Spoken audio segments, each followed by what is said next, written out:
What's this whole mother-in-law and daughter-in-law conflict people talk about? I've never felt it personally. Are there really such mean mothers-in-law out there? I get along great with Ethan's mom. Whenever I visit, we cook together and have a blast. If anything happens, I know Ethan will have my back. Ethan just proposed to me. My name's Zoe. I'm a 26-year-old office worker. I met Ethan in a college club, and we've been together for 8 years. Maybe that's why I get along so well with his mom. Back in college, we both aimed to join a major corporation. Ethan was so determined to join that famous company, and I took the chance too. Job hunting was tough, but we both made it in. We hugged and celebrated. But since then, our busy jobs meant we couldn't have many relaxed dates. We just wanted to support each other more than anything. That's when Ethan proposed. After 8 years, we felt inseparable. I was over the moon. We visited each other's families, and all that was left was the wedding. Then, one day, Ethan's mom, who was supposed to live with his brother Liam, asked to move in with us. I was taken aback. We never discussed living together. What about my parents? I said. Ethan tried talking to her, but she wouldn't listen. She had her reasons. After your father passed, I couldn't do much for Liam. He didn't go to college, and without a high school diploma, he can't get a job. Ethan, you're all I have. You might as well be my eldest. What? Liam's there with you. We can help financially.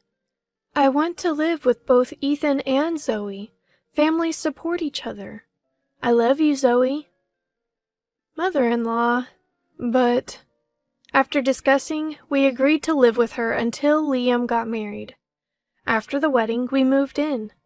But what awaited was the classic mother-in-law and daughter-in-law conflict. I was sure we'd be fine.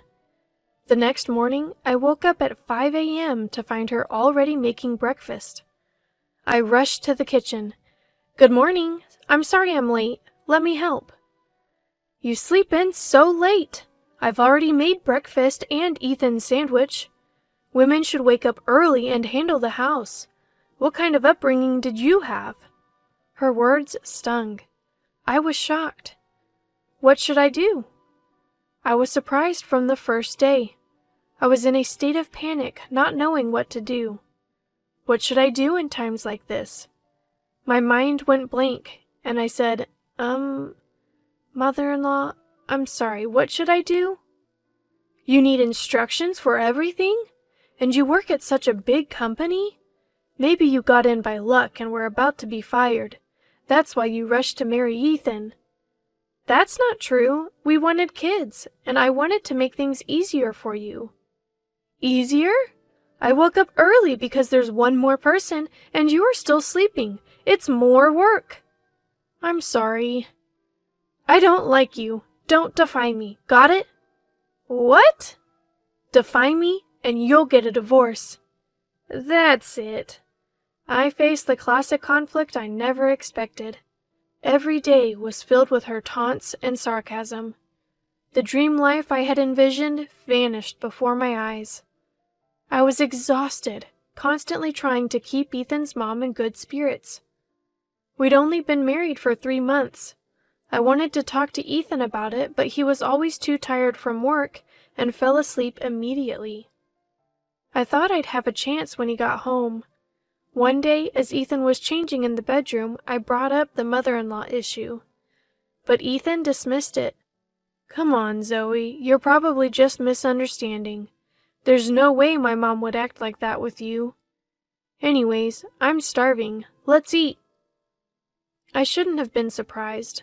In front of Ethan, mother-in-law was always the perfect mother. But behind closed doors, she was a nightmare. She'd constantly threaten, defy me and you'll get a divorce. Where did our feelings fit into all this? I grew distant from Ethan, feeling more and more isolated. One day, at my wit's end, I finally snapped back at her. You keep saying defy me, and you'll get a divorce. Fine, let's do it. What? Wait! A few days later, we divorced. Mother-in-law was shocked. She had always seen me as a servant, someone who'd do anything for her. Clean, do the laundry, make the bed, wax the floors, and when you're done, go shopping and prepare lunch. I want a roast beef sandwich today. After that, give me a 2-hour massage. Got it? Defy me and you'll get a divorce. I regretted not continuing my job. Still, I couldn't let go of my feelings for Ethan. I believed that I could build a happy family with Ethan. One day, as I was packing to leave, Mother-in-law entered the room, looking anxious. "What are you doing, Zoe?" "I'm leaving. I'll have movers pick up the rest later." "This is a joke, right?" "It's no joke. You said if I defied you, we'd divorce, so let's do it." "You're being so childish. It's obviously a joke." "A joke? Stop messing around. I've had enough. Let's divorce. It's ridiculous that your mother even has a say in this." "Well, I mean, it's just that I'm not your mother's servant, you know." "I never treated you like that. You're just misunderstanding, Zoe." "Every single day you let this happen and you call it a misunderstanding? Is this the kind of family your mother wanted?" "Wait, it's just I've struggled raising our 2 sons. When Ethan got married, I thought I'd let out all the pent-up feelings. I've felt this way for a long time. You wouldn't understand since you don't have kids." "What are you talking about? Struggled? Your father left you a house and a good amount of money. Ethan was 16 then and didn't need much care." "That's why I said you wouldn't understand. Have kids and then talk." "Really? But taking out your frustrations on your daughter-in-law is wrong. Was I chosen just to be your stress reliever? Is that why you were nice to me?" "Of course, it's always been this way. A daughter-in-law shouldn't defy her mother-in-law. That's tradition." I quickly packed and left the house. She still insisted that what she did was right and told me to understand her struggles. If this is what family means, if being treated this way is what family is about, then I don't need such a family. I'm content with my own life. I calmed down at a nearby park and then went to my parents' house. The moment I saw my mom, I burst into tears. She felt so warm. "Zoe, what happened?" "Just wait a moment." She quickly made me a warm coffee. "Drink this and calm down. This isn't like you." After calming down a bit, I told her everything. "Why didn't you tell me sooner?" "I didn't want to worry you. You always care about me." "Silly girl, I'm always here for you. Just relax here. Maybe it's best to divorce. Life has its ups and downs." I cried like a child. She hugged me tightly. I wished I could be a mother like her. The more I thought about it, the sadder I felt about Ethan not supporting me. Even if we had a good relationship with his mother, he never listened to my concerns. The happy times before marriage felt like a lie after 8 years. I realized the complexity of the mother-in-law and daughter-in-law relationship. Ethan, oblivious to everything, came home as usual. He called me after confronting his mother, but I refused to answer. He kept calling, but I blocked him. I just wanted a break. Ethan kept calling me over and over again. I couldn't help but block his number. I just needed a break. That night, I enjoyed the creamy stew I made with Mom and went to bed early. When I woke up the next day, I was surprised it was already past 8 a.m. Rushing to the kitchen, Mom greeted me. "Did you sleep well?"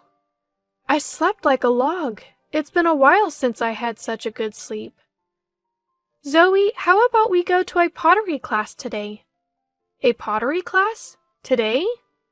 "It's a new place nearby. They let you join even for just 1 session. I've been wanting to make a vase. Thought it might be a good distraction. I decided to spend the day out with Mom. The pottery class was more engaging and fun than I expected. For that moment, I completely forgot about yesterday. Later, Mom and I had a late lunch and did some shopping. Helping with dinner, I realized it had been a while since we spent quality time together. During college and my early working days, I never really cooked with Mom. She looked genuinely happy, probably trying to cheer me up. A few days later, a letter arrived for me. Ethan's name was on the back. I opened it immediately. To my shock, it was divorce papers. I couldn't understand why Ethan would do this, but part of me felt relieved. I felt bad for not answering his calls, but sending divorce papers was a bit much. With no lingering feelings, I decided to fill them out and submit them to City Hall. Is this how breakups go? I started to think Ethan was just like my mother-in-law. What happened to those happy 8 years? As these thoughts consumed me, my phone buzzed. It was an email from Ethan. I hesitated but opened it, and there, the email painted a picture of Ethan completely under mother-in-law's control. She had manipulated him, blaming everything on me. I was shaking. Could this really be happening? Had mother-in-law cried to Ethan? My head was spinning.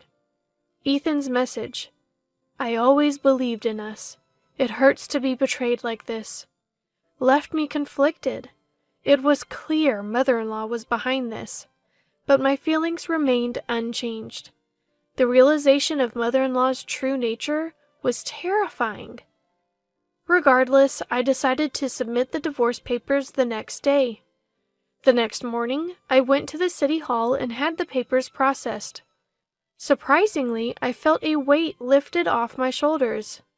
Feeling motivated, I decided to start job hunting. A few days later, I got a call from a former boss. There was an opening in a subsidiary company, and they were struggling to find the right person. The offer was tempting, so I expressed my interest. Then, my phone rang. It was Ethan. Answering, I could hear a frantic Ethan. Zoe, you haven't submitted the divorce papers, right? Let's forget all about it. What? I'm sorry, I didn't know everything. Liam told me everything. It was all Mom's doing. Liam knew about her true nature, but couldn't intervene because he feared she'd kick him out. He's really sorry. So what do you want? I want to apologize. I'm truly sorry. It's too late. Please don't contact me anymore. It's over. What? Let's get back together. It was all Mom's fault. I was a victim too. Victim? You never listened to me. But I thought Mom was telling the truth. She's always been kind, so I thought you were mistaken. Do you realize how much I suffered? How hard it was? Mother-in-law kept piling chores on me. You never listened. This is the result. That's not true. I was deceived by Mom. Let's start over. I've rented a place near your house. I'm not interested, and the divorce papers have been processed. It's over. What? I shouldn't have sent those papers. It was all Mom's idea. You always blame Mom. Liam seems to understand better. He's not just playing games at home, he's working. What? I thought he was just playing games. That's another lie from mother-in-law. You two are perfect for each other. Goodbye. Wait, let's try again. Zoe! Zoe! I hung up feeling a sense of closure, as I realized that it was already over, and so I started a new chapter in my life. Zoe, it's your first day at work. Here's a sandwich. Thanks, Mom. I'm running late. I'll make my own tomorrow. Take care. Will do. Bye. I felt refreshed. A few months later, I was promoted to manager. Work was fun and my colleagues were great. I looked forward to the future. Maybe I'll take a break from dating. I'll take things slow.